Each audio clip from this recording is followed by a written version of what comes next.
I'm Jeremy. Today is day 20 of reading Harry Potter and the Sorcerer's Stone. Let's get started. We are on page 97.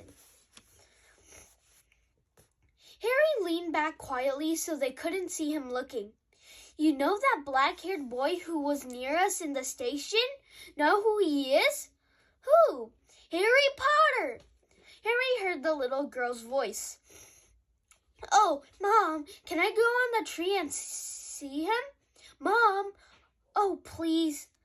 You've already seen him, Ginny, and the poor boy isn't something you goggle at in a zoo. Is he really, Fred? How do you know? Asked him. Saw his scar. It's really there, like lightning. Poor dear. No wonder he was alone. I wonder. He was ever so polite when he asked how to get onto the platform. Never mind that. Do you think he remembers what you-know-who looked like? Their mother suddenly became very stern.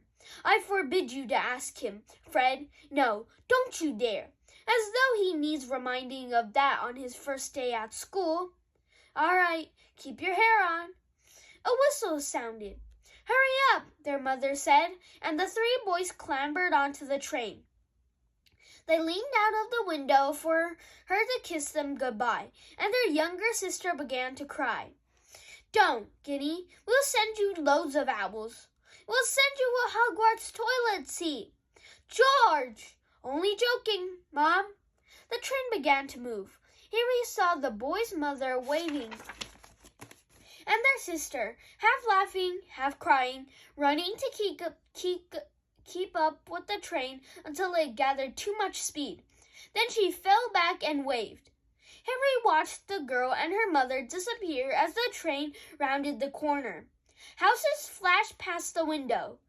Harry felt a great leap of excitement. He didn't know what he was going to, but it had to be better than what he was leaving behind.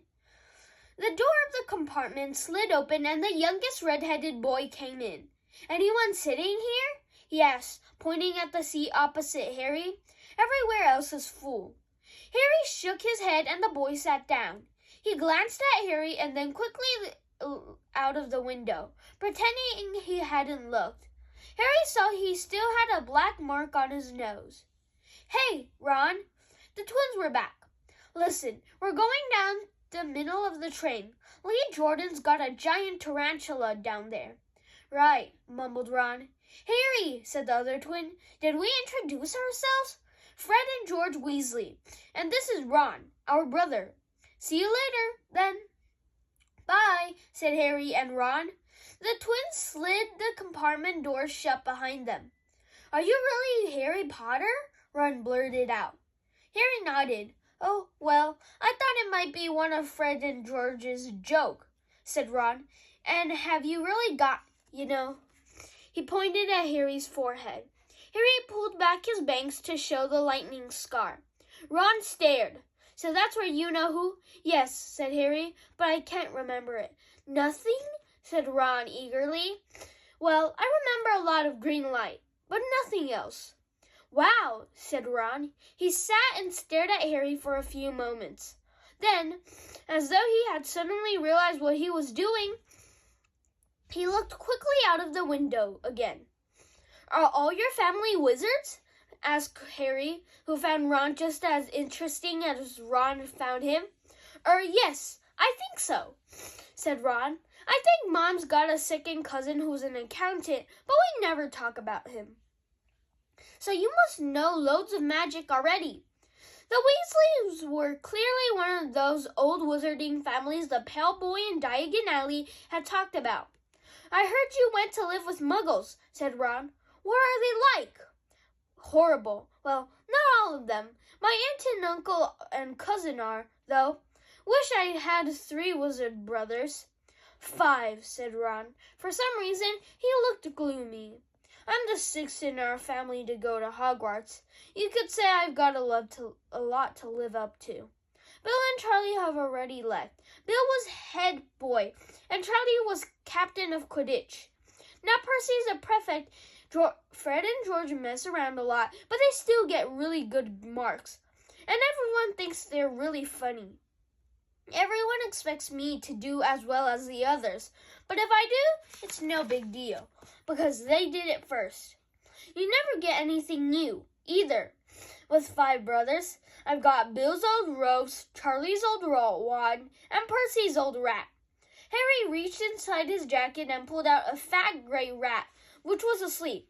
His name's Scabbers, and he's useless. He hardly ever wakes up. Percy got an owl from my dad for being made a perfect, but they couldn't, I got Scabbers instead. Ron's ears went pink. He seemed to think he'd said too much, because he went back to staring out the window. Harry didn't think there was anything wrong with not being able to afford an owl. After all, he never had any money in his life until a month ago. And he told Ron so, all about having to wear Dudley's old clothes and never getting proper birthday presents. This seemed to cheer Ron up. And until Hagrid told me, I didn't know anything about being a wizard or my parents or Voldemort. Ron gasped. What? said Harry. You said you know whose name, said Ron, sounding both shocked and impressed. I'd have thought you, of all people. I'm not trying to be brave or anything, saying the name, said Harry. I just never knew you shouldn't. See what I mean? I've got loads to learn, I bet, he added, voicing for the first time something that had been worrying him a lot lately. I bet I'm the worst in the class. You won't be. There's loads of people who come from Muggle families, and they learn quick enough. While they had been talking, the train had carried them out of London. Now they were speeding past fields full of cows and sheep. They were quiet for a time, watching the fields and lanes flick past. Around 12:30, there was a great clattering outside the corridor, and a smiling, dimpled woman slid back their door and said, "Anything off the cart, dears?" Harry, who hadn't had any breakfast, leapt to his feet. But Ron's ears went pink again, and he muttered that he'd brought sandwiches. Harry went out into the corridor.